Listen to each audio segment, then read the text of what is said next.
Luigi, esto ha sido extraordinario, esta presentación tuya a la opinión pública. Es una herramienta de trabajo para quien quiera hacer las cosas bien hechas, Claro, para quien quiera trabajar con decencia, ética y responsabilidad. Ese es el verdadero bastión, esta herramienta de trabajo que es una bitácora de vida inclusive. Pero bueno, volvamos al tema. Vamos a un tema que es importantísimo, ese entendimiento de la operación de la campaña, que digamos que es la parte práctica de todo este engranaje. Cuéntenos usted con detalle.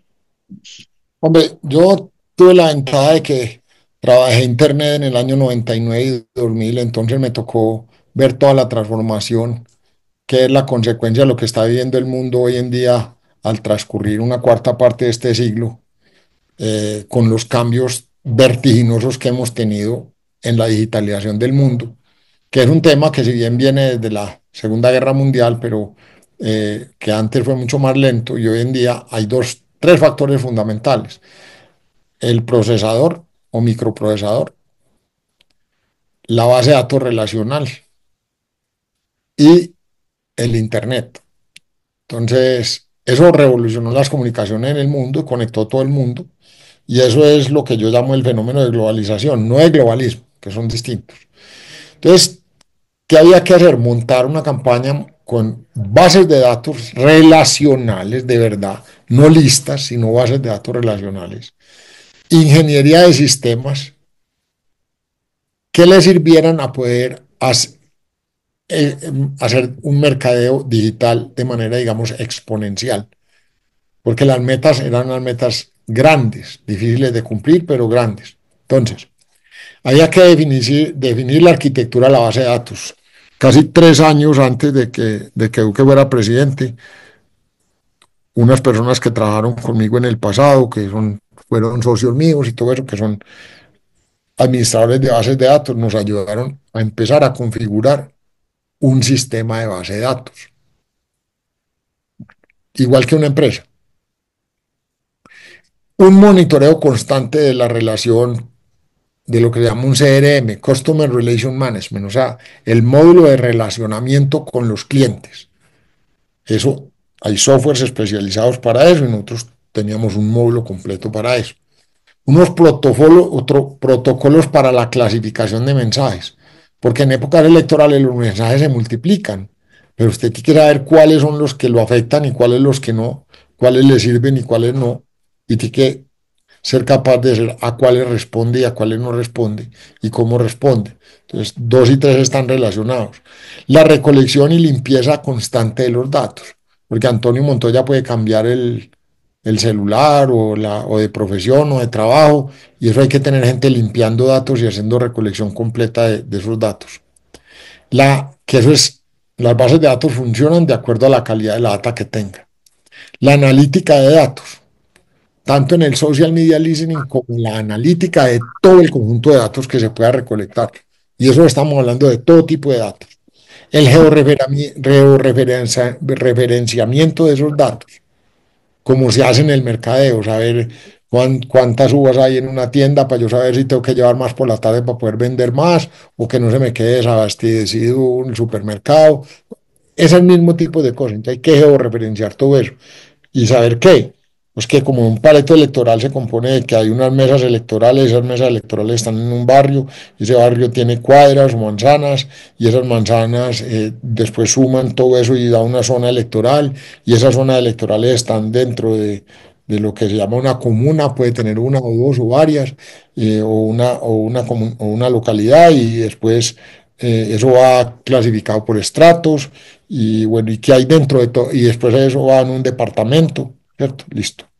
Y después la registraduría general. Entonces, toda esa araña, esa telaraña, usted la tiene que conocer y la tienen que tener en datos. Entonces, usted quiere saber en Belén, por ejemplo, cuántas peluquerías hay, quiénes son los peluqueros, cuántos líderes políticos hay, qué más allá, lavan carros o qué hacen, yo no sé, todo lo que sea que a usted le pueda servir para saber a dónde va la gente o cuándo. Lo mismo Usted quiere saber a dónde se venden más motos, cuántas motos se venden, pero para usted empezar a identificar quiénes son sus clientes y sus segmentos. Entonces el georreferenciamiento sirve para eso. Después hay una definición de sistemas y herramientas disponibles en el mercado y de construcción in-house, que son los softwares con que usted va a trabajar. Porque usted va a trabajar con sistemas, trabajar con software de verdad, no con redes sociales ni con Twitter. Okay. Bien, entonces eso es clave. Por eso se monta un war room o un centro de control con ingenieros de sistema que no estén politizados, sino que sean gente profesional en lo que hacen. Entonces, el manejo de la campaña como una empresa de tecnología digital. Y lo que yo me propuse fue tener una startup, una compañía de esas que empiezan en California o en alguna parte y tiene una vía y quiere ser un unicornio, quiere explotar realmente, ¿no? Digámoslo de alguna manera. Entonces, la mentalidad de una startup company dentro de la estructura administrativa y cómo opera la empresa electoral, entender que el tiempo es el recurso más escaso que se tiene. Usted está contra el tiempo todo el tiempo. Y pues ahí viene esa frase de mi maestro que es, yo y el tiempo le podemos otros dos, pero cuando el tiempo escasea, hermano, ¿cómo hace uno? Bueno, entonces preparar la empresa para trabajar 24 horas. Y después escribir las políticas de negocio. Nosotros, ¿cómo las tenía yo escritas? Por todo lado en cartulinas, hermano, y en impresos.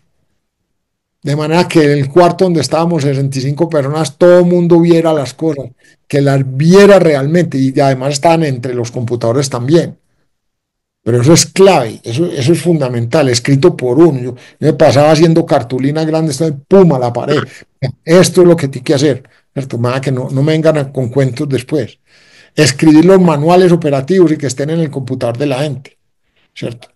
Tener non-disclosure agreements, acuerdos de confidencialidad, con todo el mundo y con toda la gente. Nadie para por la portería sin que firme la vaina. Bueno, escribir los compromisos de los contratos con la gente, contratar una agencia de empleo temporal, diseñar la propuesta de valor para los empleados y contratar el mejor talento especializado que le dé a uno el mercado. A nosotros nos tocó montar eso en 3 días, todo eso que les acabo de decir, con 80 puestos de trabajo. Eso es complicado, pero tuvimos la suerte de dar con la gente que era. Entonces, montamos esos 80 puestos de trabajo, 80 computadores, conectividad en un cuarto grande, cartulinas que ya estaban hechas muchas de ellas, esta es la estrategia, esto es lo que vamos a hacer. Ahora, ¿qué es esto? Esto es una empresa de comunicaciones. ¿A cuánta gente le vamos a llegar? En la consulta, a la más que podamos, le llegamos a 17.600.000 colombianos. En la En, consulta. en 3 semanas, exactamente. Pero porque teníamos las herramientas tecnológicas para trabajar con eso. Entonces, el objetivo es la confección de lo que se llama un producto bípedo. Usain Bolt corre 100 metros en pata sola o los corre con 2 patas.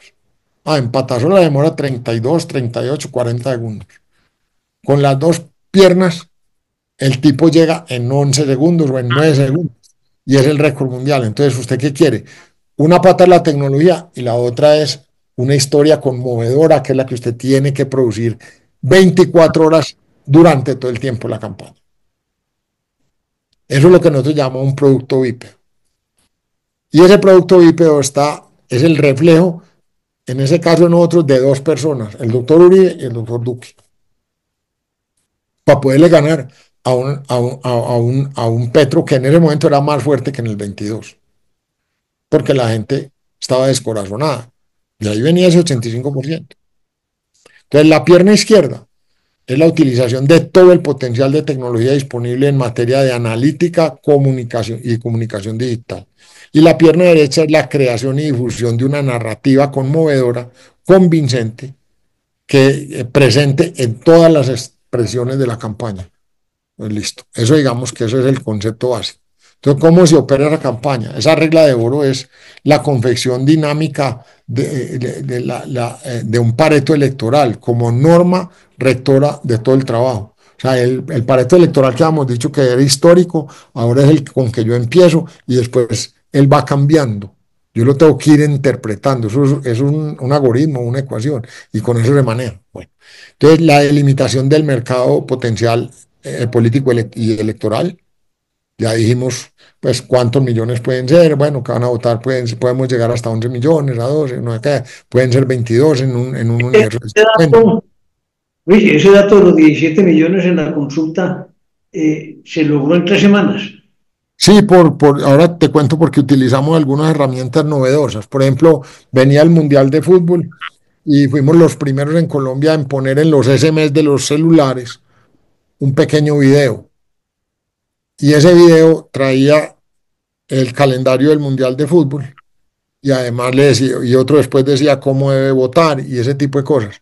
Entonces fuimos los primeros en utilizar, digamos, esa herramienta, pero lo otro también fue la televisión. Digamos que la consulta nos llevó a nosotros a hacer toda una ecuación digital de distintos componentes, de acuerdo también a los ratings que tuvieran de llegada a los medios de difusión. Pero es todo un mundo infinito, pero que hay que conocerlo y lo va uno conociendo en el camino.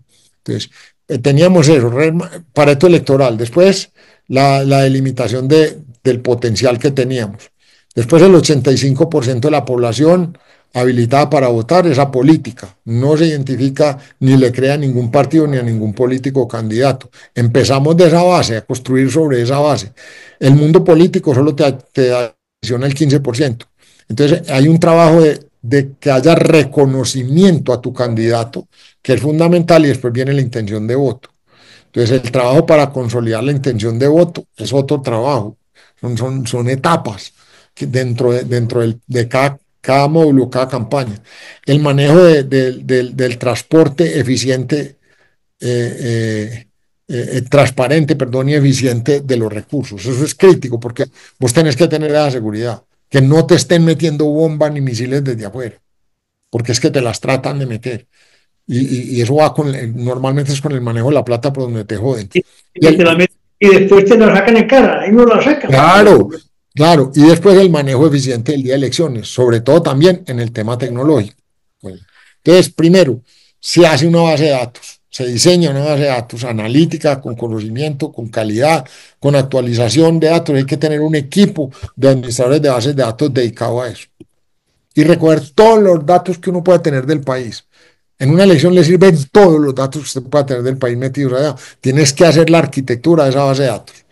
Identificación y multiplicación del georreferenciamiento, ya hablamos de eso, ¿cierto? Cuadra, manzana, barrio, localidad, comuna, tipo de líderes que existen, el comercial, el comunal, el espiritual, el político, el cura, el cristiano, el tipo de establecimiento y los dueños y los líderes de los locales, o si hay bandas criminales, o cómo, usted tiene que ver todo y saber qué está pasando, y eso digamos que lo enlista de acuerdo con el Pareto electoral, porque hay partes donde a mí no me importa en Abril aquí qué está pasando, pero a mí en Belén, en Medellín sí me importa, y en Unicentro en Bogotá, en Ciudad Bolívar, y en Bosa, en Funza, en Suba, o sea, son temas fundamentales. Suba es más grande que Pereira.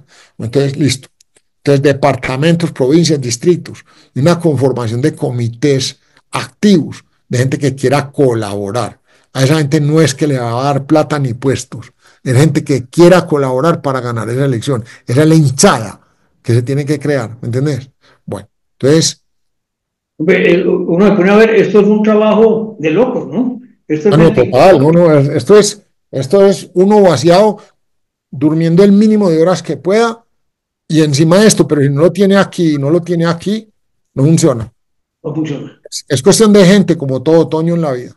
Bueno, entonces la ingeniería comunicacional o el war room o la fábrica de mensajes tiene 3 niveles.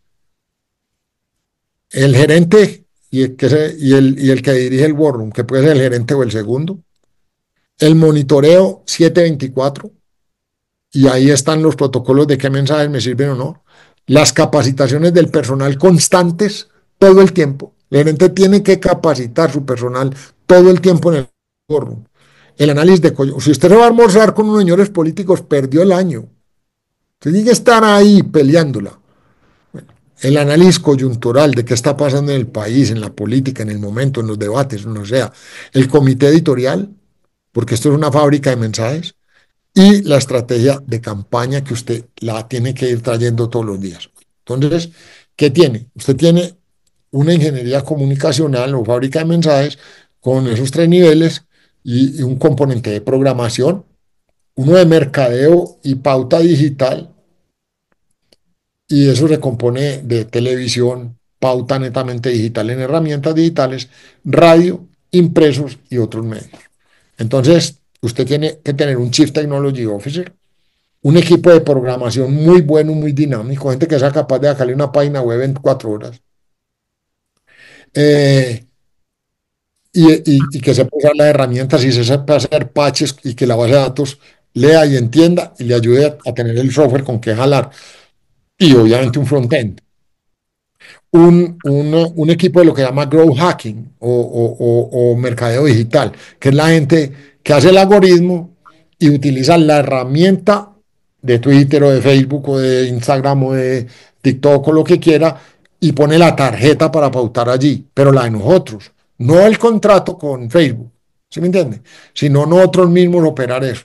Okay. El planificador y el pautador y un controlador, que son los que trabajan con el Growth Hacker, la tarjeta de crédito para segmentar esas audiencias y las bases de datos y los DBAs. Y ese digamos que ese es el corazón del sistema, si usted quiere ganar. La ingeniería comunicacional o la fábrica de conocimiento tiene 4 módulos, fuera de la base de datos y fuera del growth hacking. Son 4 módulos elementales. Uno, el CRM. Nosotros usamos Dynamics de Microsoft y ahí teníamos 3 turnos, 18 horas trabajamos con agentes de CRM que se comunicaban con la gente, pero ahí no era yo hablo contigo ni chateo, no, venga, usted presentaba una solicitud o quería alguna cosa o tenía una cosa, nosotros, o usted era una persona que tenía una inquietud con respecto al candidato, a la propuesta, a la campaña, nosotros teníamos todo en los computadores de ellos simplemente proveían información. Siempre la metodología fue, nunca vamos a atacar a nadie, salvo que sea un contraataque en un debate. Pero nunca la campaña atacó a ningún otro candidato. No perdimos tiempo en eso.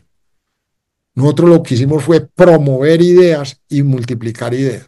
Entonces, el Dynamics es la relación con los clientes, con los que van a votar, y ahí tiene que haber curaduría. El otro es el módulo analítico. Ahí hay estadísticos, data scientists, economistas, graficadores, georreferenciamiento, antropólogos, matemáticos, un abogado digital, porque usted tiene que tener mucho cuidado con la propiedad intelectual, tiene que tener programadores, herramientas de reporte digital en tiempo real, tiene que tener actualizaciones, georreferenciamiento, como dije, 2 reportes al día, uno en la mañana y uno en la tarde, encuestas propias, análisis de encuestas, grupos de trabajo, comparación de esas encuestas con las de los encuestadores de la calle, reportes de los competidores, testeo de las campañas y unas herramientas y curaduría de eso. Entonces ese es un módulo que es crítico, es el módulo que piensa dentro de la campaña, que analiza los datos y que las cosas. Después está el módulo creativo, que coge la estrategia que hacíamos, en este caso yo con un par de creativos, amigos que eran míos, y todas las mañanas de 5 a 6 de la mañana pensábamos en la parte creativa y presentábamos cada 15 días una renovación de la estrategia como estrategia general. Pero era llevarlo ya al contenido. Entonces hay un módulo de producción. Hay un project manager, hay diseño gráfico, hay editores de video, cortadores de videos, creadores de memes, creadores de copies, lo que se llama en periodismo, periodistas de radio, cámaras, fotos, videos, locutor, entrevistador, una presentadora, una producción de video interna, una producción animada de muñequitos y de cosas, producción de televisión, jingles, producción de infografía y contenido de las aplicaciones, que viene de todo aquel módulo que era el que estudiaba el país. Y después está las infoguías digitales, eso es fundamental. La gente reciba guías, y la reciba todo el mundo, de cómo votar, de qué tienen que hacer, porque es importante la democracia. Ahí teníamos libretistas, teníamos capacitaciones, impresiones, y eso tenía una curaduría. O sea, tiene que estar la imagen de la campaña, tiene que estar de acuerdo a los tiempos de la campaña. Too long, don't read. O sea, si es muy largo, la gente no lo lee. Tiene que ser corto, tiene que ser en idioma sencillo. Todo eso es la curaduría. Y después estaba el módulo de distribución, que era donde había un controller de pauta, se pautaba y se manejaba cada una de las herramientas digitales que tenemos hoy en día, ¿cierto? Instagram, TikTok, Google, Facebook, YouTube, canales de YouTube y todos los multiplicadores que teníamos en las regiones y el manejo de todos los grupos, cómo les llegábamos, qué les dábamos, cómo les decíamos que repartieran eso entre su gente y sus contactos, todo ese tipo de cosas. Todo lo que eran SMS, videos y también una curaduría de eso. Entonces, ese digamos que es la parte de arquitectura e ingeniería ya de producción de esa fábrica, ¿cierto? Y después Una, viene pues ya lo que vimos en parte, que eran unas políticas de manejo y financieras y el manejo del día de elecciones. sí, Eh, conociendo esa parte que ya la vimos, yo sí estoy gratamente sorprendido. Qué gran trabajo, qué forma de aportarle a este país, hombre Luigi. Vos, tu equipo, el Centro Democrático. un equipo fabuloso, Toño. Eso no fui yo. O sea, yo tenía un espíritu y me tocaba darle a los pedales, pero yo te voy a decir una cosa. Qué equipo el que tuvimos. Y era gente toda que la seleccionamos por el sentimiento que teníamos. Mi segundo, que fue Luis Martín Uribe, y yo, y la administradora, que era Laura Álvarez, y nos gustaban y íbamos validando, y después se hacían todos los chequeos. Tuvimos chequeos de seguridad y tuvimos un equipo de seguridad. En este país hay que chequear a todo mundo. Si usted no le conoce la historia municipal y la historia personal a la gente, le meten gato por liebre muy fácil. Entonces nosotros nos podíamos tener adentro. Para ahí de pronto nos coló uno, pero pues, ese salió ligero. Pero pasa, eso suele suceder. Hombre, hay un tema que nos ha faltado y es el último de toda esta historia, la importancia de involucrar al sector privado en esto. Eso es clave, eso es clave. Así como innovamos en el manejo del día de elecciones y cambiamos todos esos paradigmas y realmente a la gente no hay que darle plata para que sea testigo y no que fueron testigos de vocación y se hizo toda esa metodología, un trabajo que hizo Pacho Salazar con un equipo muy grande. Nosotros en Bogotá sí tuvimos una casa para atender público, porque no podíamos distraernos con eso, en la 40, que era el sitio más céntrico de Bogotá, para que la gente y los líderes de las comunas y todo fueran allá por, digamos, el materialcito gráfico que había y todo eso, pero el grueso de nosotros estaba en la producción digital. Bueno, entonces, esto de involucrar al sector privado es fundamental, Toño. Nosotros a mi manera de ver, hoy los partidos políticos se han convertido en empresas de contratación estatal y clientelismo y de cabildeo y contratación pública. Tristemente a eso llegamos y por eso este tema anárquico y por eso estamos hoy en día en una autocracia y con un Estado muy corrupto y eso no lo podemos negar. Por tanto, una de las más graves enfermedades de la democracia occidental es la mediocridad y la paupérrima calidad de los profesionales que ocupan las posiciones públicas y de liderazgo. Por eso yo creo en la administración pública y en enseñar administración pública y creo que en eso viene fallando el país muy grande. El Sheikh Mohammed de los Emiratos como regente de Dubái, pero como vicepresidente y primer ministro de los Emiratos, se llevó la administración, la Escuela de Administración Pública de Harvard de Kennedy para Dubái e hizo que fueran más mujeres que hombres los que participaran allí y por eso tienen una calidad en la administración pública que es insuperable y lograron digitalizar todos los servicios del Estado. Eso debería ser a lo que apunten hoy en día los países, pero eso deben hacer desde las campañas. Bueno, entonces esto lleva a comprender porque frente a campañas populistas manejadas netamente por grupos políticos, una campaña exitosa en la actualidad tiene que involucrar al sector privado para que todos los empleadores del sector productivo y todos los trabajadores y el sector de servicios también hagan su propia campaña y entiendan de acuerdo a esos candidatos que representan a quién le van a apostar y por qué. Y no vamos a ciegas como yo creo que fuimos en el 2022 a una campaña. Entonces, involucramos el sector privado dándole mucha información y diciéndoles, hombre, el boca a boca es muy importante.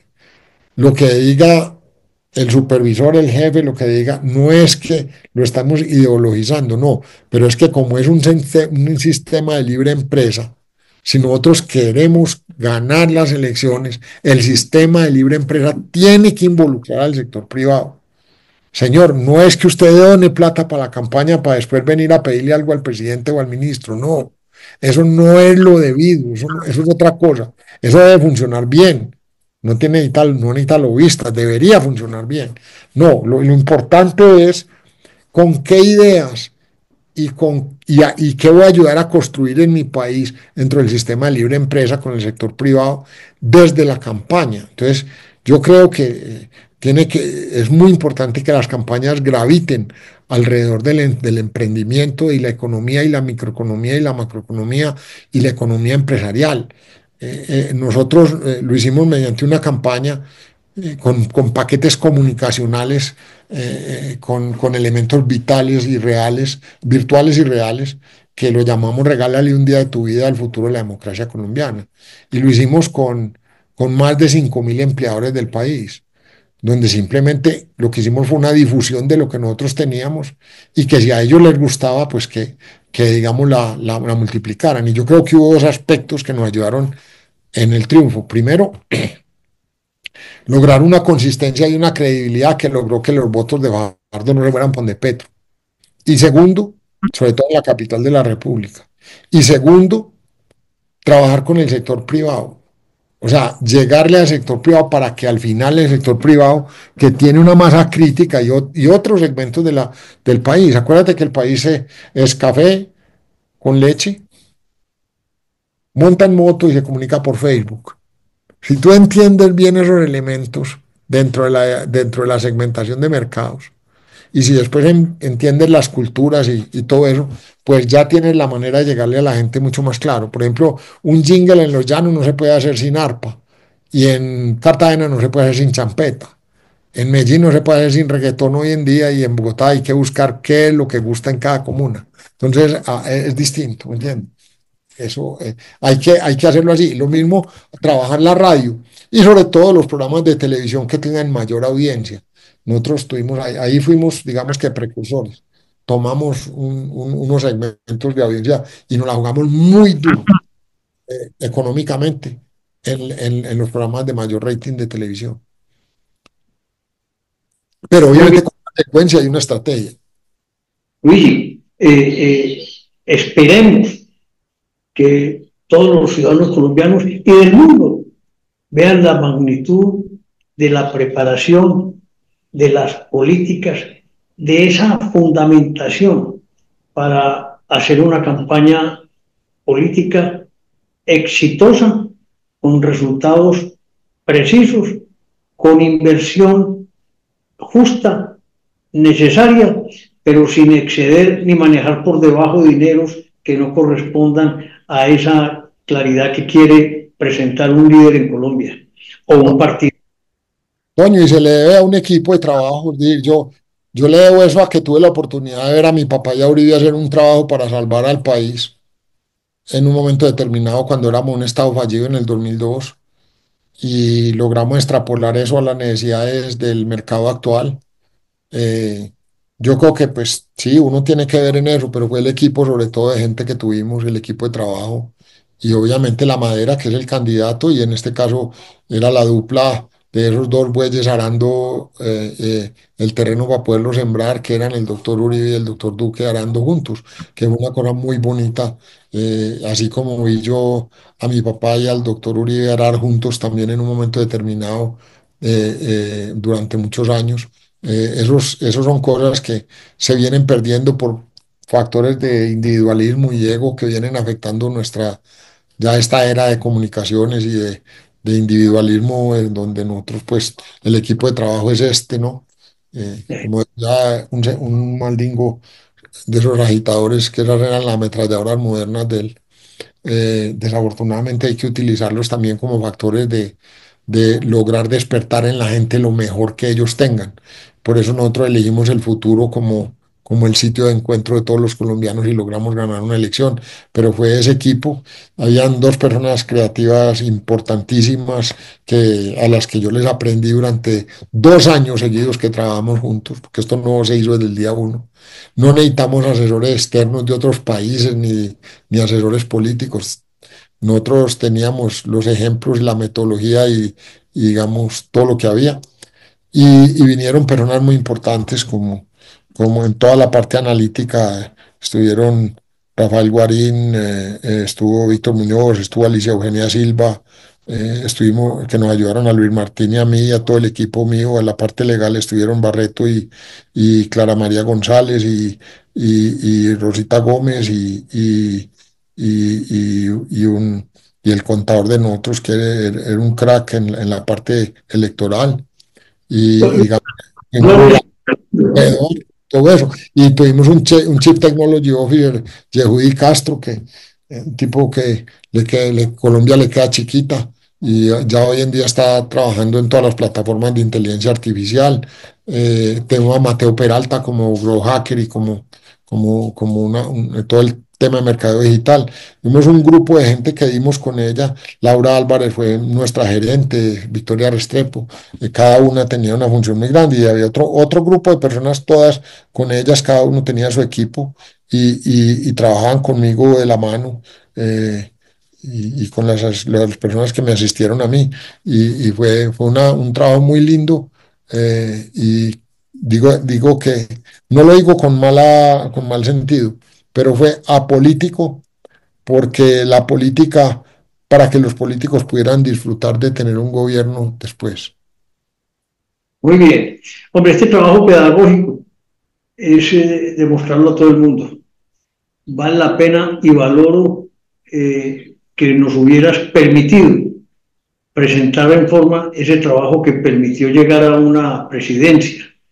Un trabajo serio, digno y con mucho profesionalismo. Luigi, en mi nombre, en el del Pensamiento Live y todo el equipo de trabajo nuestro, te agradecemos esta formación que estamos recibiendo a través de estos tres programas que parecen una serie de Netflix cada vez más emocionantes, ¿no?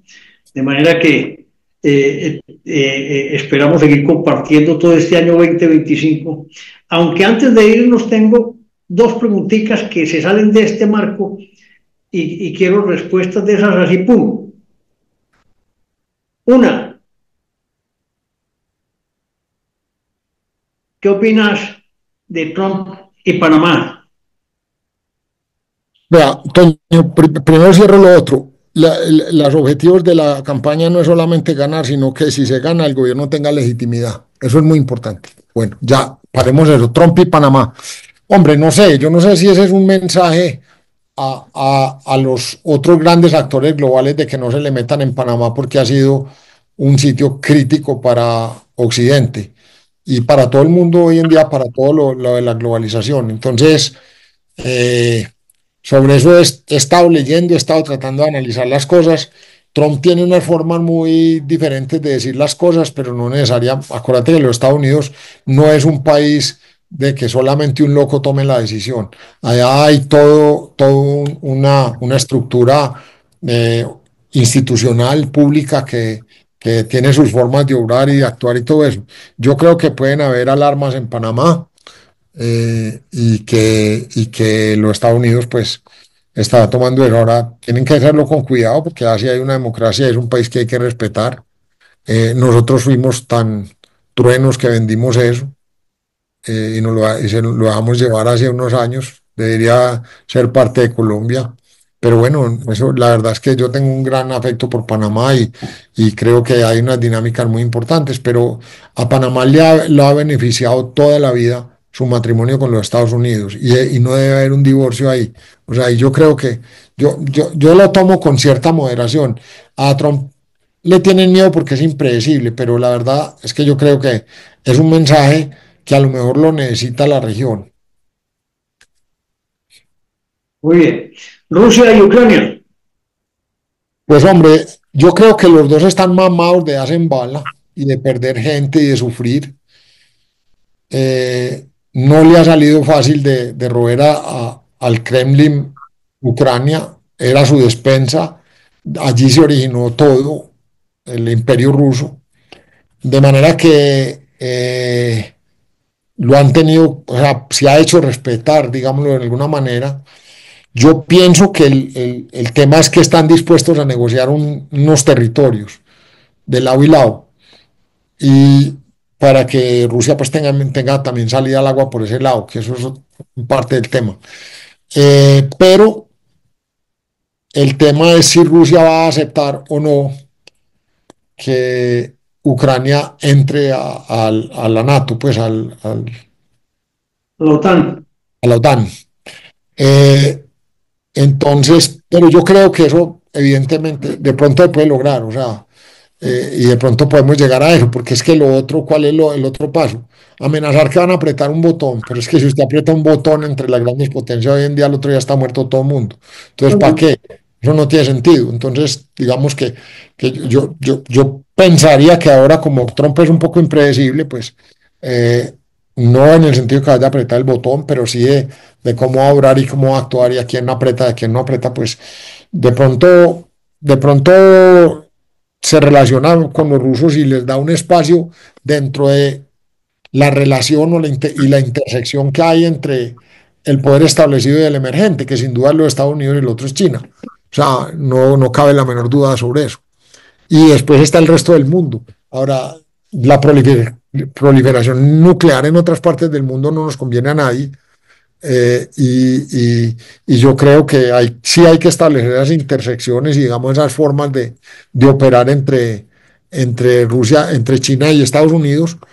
Y Rusia lo que ha estado haciendo a un costo terrible y deplorable es buscar un espacio dentro de ese, para que sea un triunvirato y no sea simplemente el poder establecido y el poder emergente, porque los rusos y los chinos, hay gente que dice que están trabajando juntos, pero la verdad es que no. China quiere toda la parte occidental de Rusia por los metales que hay hacia el futuro. Es que uno tiene que entender la geopolítica sobre todo por dos aspectos críticos, o tres, mejor dicho. Hoy en día son metales o minerales, incluida el agua y biodiversidad. Y yo creo que son los tres aspectos del futuro.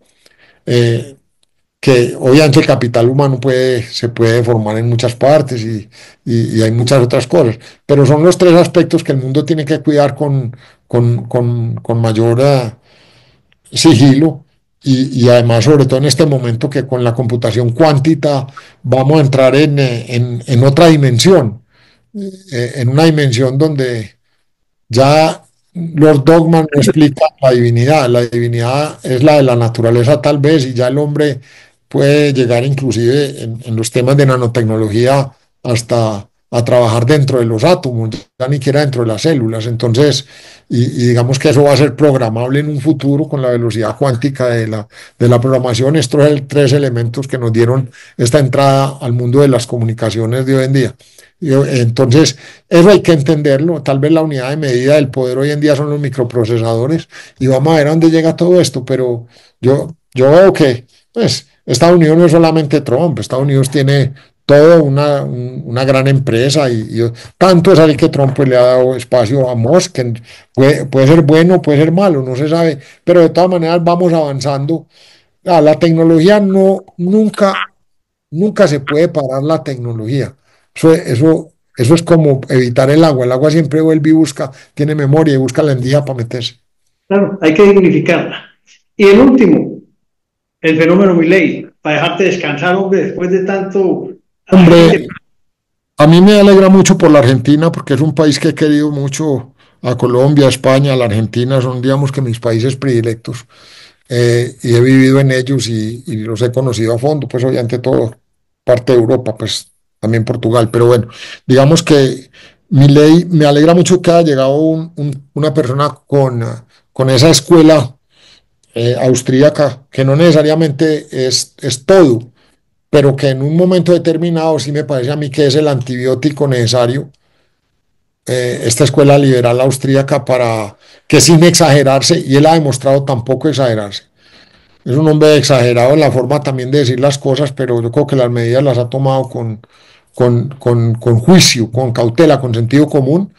Y yo creo que si a la Argentina le devuelven esa capacidad de tirarle un dólar a la tierra y que devuelva dos o tres, eh, quitándole las cargas que el populismo le había impuesto, es un país que seguirá siendo una gran despensa en el mundo y que va a tener unos flujos muy importantes cuando la volatilidad de los precios de las commodities la favorezcan. Entonces, la Argentina va a poder tener un resurgir muy importante con respecto al mundo, y si a eso se le inyecta tecnología, que veo que lo están haciendo mucho, en muchos sentidos, pues es una fuente de proteínas impresionante para el mundo, de alimentos, es una tierra prodigiosa, tiene minerales, tiene medio ambiente, tiene todo lo que se necesita, tiene aguas y tiene producciones que van desde casi lo subtropical hasta lo completamente, casi hasta el Polo Sur. Entonces, digamos que allá se pueden hacer cosas muy importantes, puede ser un pueblo de atracción fundamental. Y yo me alegro mucho por la Argentina porque creo que sin duda va a tener una recuperación. Los temas de todo esto es cómo se va construyendo la continuidad política, porque, digamos, nosotros nos equivocamos. Santos engañó al país haciéndole creer que él era la continuidad política de lo que ya venía Uribe haciendo en dos gobiernos, y después nos hizo pistola y se fue a llevar la Constitución para Cuba, a entregársela a la FARC para que hiciera lo que le diera la gana con ella. Y después vino y compró el Parlamento y desconoció el constituyente primario y todas esas cosas, Toño. Entonces, digamos que yo me alegro por la Argentina, espero que puedan tener continuidad, espero que vuelvan a ser que recuperen con un rescate de sacar gente de la pobreza, vuelvan a recuperar la educación que tuvieron, porque fue un país altamente educado y creo que ese ha sido el flotador de la Argentina, aunque tuvieron aumentos de pobreza muy significativos desde el 2000 y todo este tema pues, de este populismo, pero fue un populismo ladrón, no fue un populismo netamente comunista. Se valieron del comunismo para robar ellos, y un poco estoy viendo eso en otras partes de aquí. Ahora, no es esa influencia directa de Cuba que tuvo Venezuela o que tuvo Nicaragua tan triste, ¿no? Muy bien, hombre, Luigi. Te pusimos a pensar también un poquito y a que nos dieras una opinión sobre este mundo que vivimos. Eh, Reitero mi agradecimiento. Esto es una cátedra que has presentado hoy a consideración de los seguidores del pensamiento y todos aquellos que van llegando, cómo se maneja una campaña, qué hay que hacer en este país, y contar como líderes como vos es muy importante para Colombia. Muchas gracias. Hombre, lo importante es el equipo, Toño, y que habíamos tenido una exposición a la tecnología, digamos, que nos sirvió para ese momento. Pero yo creo que hoy en día se necesitan gente mucho mejor que uno. Las dimensiones del impacto tecnológico de aquí para adelante van a ser mucho mayores. Si se sabe manejar bien manejado, no tengo la menor duda de que van a ser mucho mayores de lo que nosotros empezamos, apenas fuimos unos pioneros. Mucha suerte. Y Toño, gracias, y a toda la audiencia, al pensamiento al aire, Antonio, por la parte técnica. Para mí es un gusto estar con ustedes, y que fuera contigo con el que yo pudiera compartir con el país esta experiencia que la gente como que no le interesa, pero te lo agradezco mucho.